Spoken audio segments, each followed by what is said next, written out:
আসসালামু আলাইকুম এভরিওয়ান, সবাই কেমন আছেন? আলহামদুলিল্লাহ সবাই ভালো আছেন। আজকে আমার ভাই বোনদের জন্য একটা নতুন ভিডিও নিয়ে চলে আসলাম। ভিডিওটা আমি আজকে ভাত এগুলো রান্না করছি, তাই ভিডিও করে নিলাম, আপনাদের সামনে নিয়ে আসছি।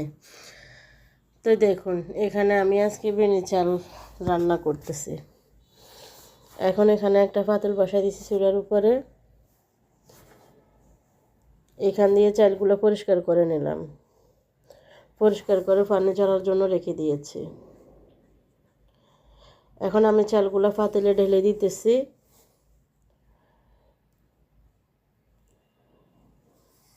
লবণগুলো দিয়ে দিতেছি। এখান দিয়ে নারকেলগুলো আমি কুড়াই নিলাম আর কি। আমাদের এদিকে তো কুড়াই বলে, কার কোন দিকে কী বলে আমি তো জানি না। এখন ঘ্রাণের জন্য 2টা তেজপাতা দিয়ে দিতেছি।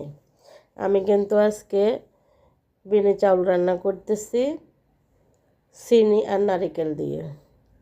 রস দিয়ে রান্না করলে অনেক মজা হয়। আমাদের এদিকে কিন্তু রস পাওয়া যায় না, বুঝছেন।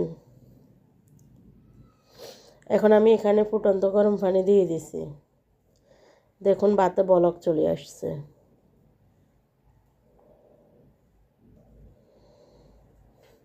কড়াইয়ে নারকেলগুলো আমি এখন ভাতের মধ্যে দিয়ে দিতেছি। আপুরা ভাইয়েরা, আমার ভিডিওগুলো কেমন লাগে এটা তো আমি জানি না।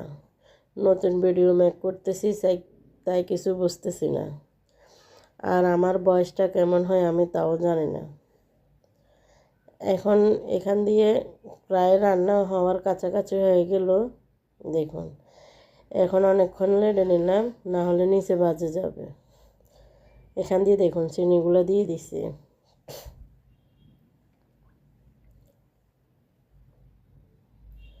সবগুলো মিক্স করে নিলাম।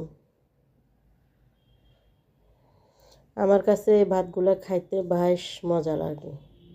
দেখুন, একটু সাদা হওয়ার জন্য এবং একটু ঘ্রাণের জন্য আমি এখানে দুধ পাউডার দিয়ে দিলাম। আমার কাছে কিন্তু তরল দুধ ছিল না, তাই। দেখুন একদম কি সুন্দর ঘ্রাণ আসছে এবং ঝরঝরে হয়েছে আর কি।